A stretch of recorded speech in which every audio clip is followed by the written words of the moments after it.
It all started with a crackle on the radio back in 1980.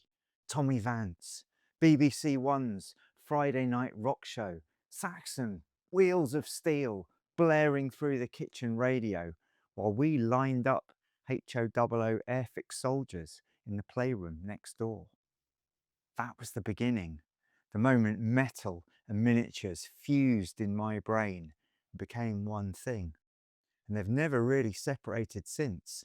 And today, I want to talk about how I can't separate the heavy music I like from the way I play, collect, build, and most importantly, imagine my tabletop games, and why it's never mellowed, never diluted, and never gone away. Growing up in the 80s, the music was loud, fast, and full of fire if you knew where to look. So were the games. Rogue Trader and Imperial Commander didn't come with balance or restraint.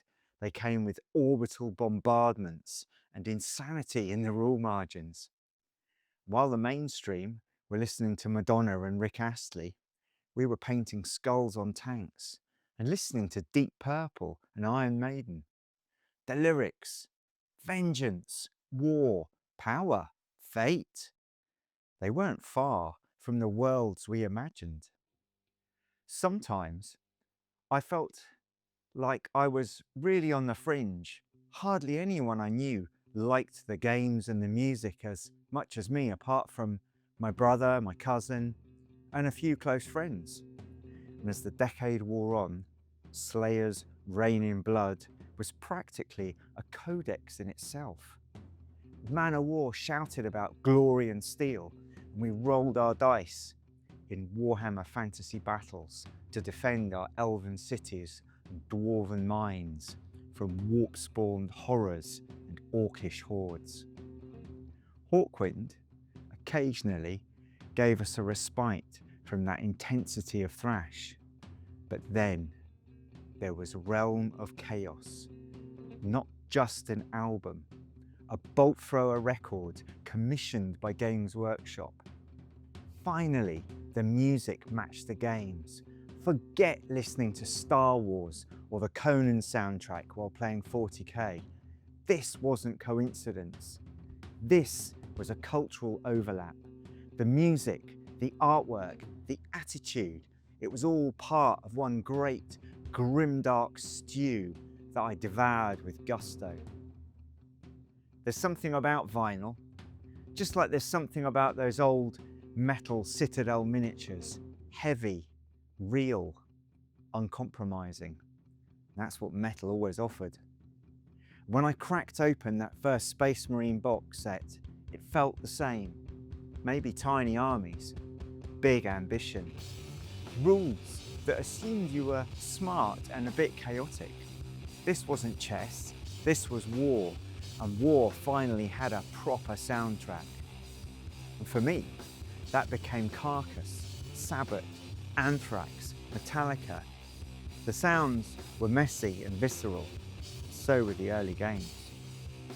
By the 90s, I was waist deep in epic, titans marching across the terrain that has long since vanished to the sound of Candlemas and Sepultura. And something shifted. The music grew grander, so did the games. Hammerfall came along, later, with their soaring choruses and lyrics straight out of Game of Thrones and Templar Legends. It was like Man of War's kid brother had been raised on fantasy novels. They became my go-to paint session band, and for every brushstroke, a battle hymn. While others mellowed, I doubled down. No soft rock, no compromise. If it wasn't forged in fire, it didn't get played. Then came my dark age. Not enough new music, my fault for not searching for it, and not many games for too long. But I have my friends to thank for my renaissance. Some of them challenged my tiring musical taste, and then I realised I hadn't made any new terrain or armies for so long. All of a sudden, mad capsule markets blasted through the speakers. Distorted, glitchy, manic. It sounded like a machine having a breakdown. A perfect companion, it seems, for my love of all things cyberpunk and anime. AA Equals took that same madness and gave it focus, industrialized chaos. Then Electric Callboy came in like a joke that hits too hard to ignore. Bubblegum trance smashed into breakdowns, exactly the kind of weird contradiction cyberpunk thrives on. People asked about not being able to understand the lyrics in these records, but to me, that's not important. It's the sense of feeling I get from the performance. Let's face it, it's difficult to pick the lyrics out of some death and thrash metal. It's harder when they sing in German or Japanese. But for me, that's not the point.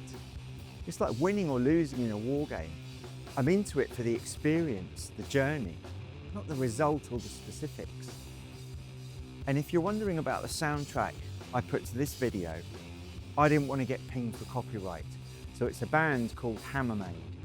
My friend Dave is on the bass and sings a lot of the vocals, and I've got his kind permission to use it. And you can find a link to his Bandcamp website in the description.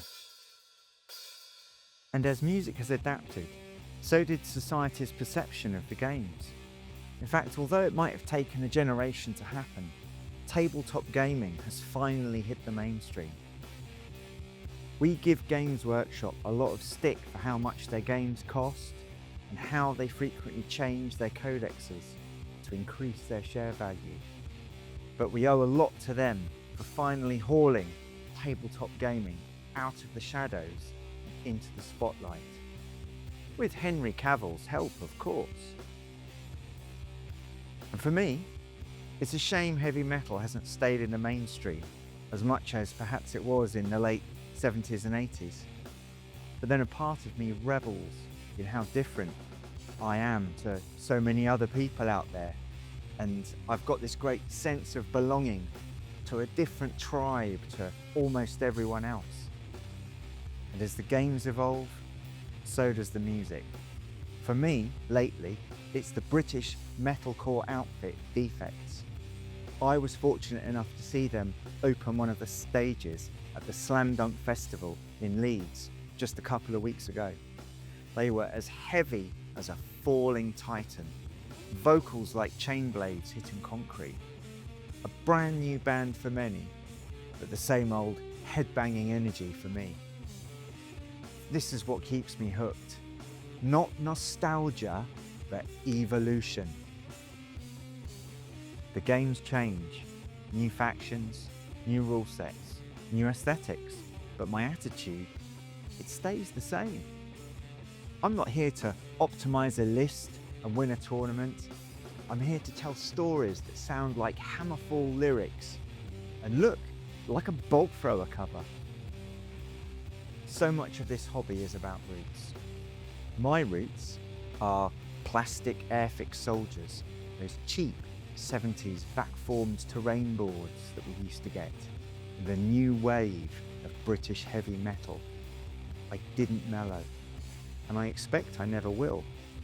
I won't grow out of it. I just try and make it better and better. These days, I build new armies, stranger terrain, more ambitious tables, but they're still soundtracked by the latest distortion and defiance I can find. Gaming isn't just about dice and rules, and heavy metal isn't just about noise. They're both forms of identity, of storytelling, of resistance against the bland. So, if you've ever dry brushed a Titan while Slayer blasted from the speakers, then welcome.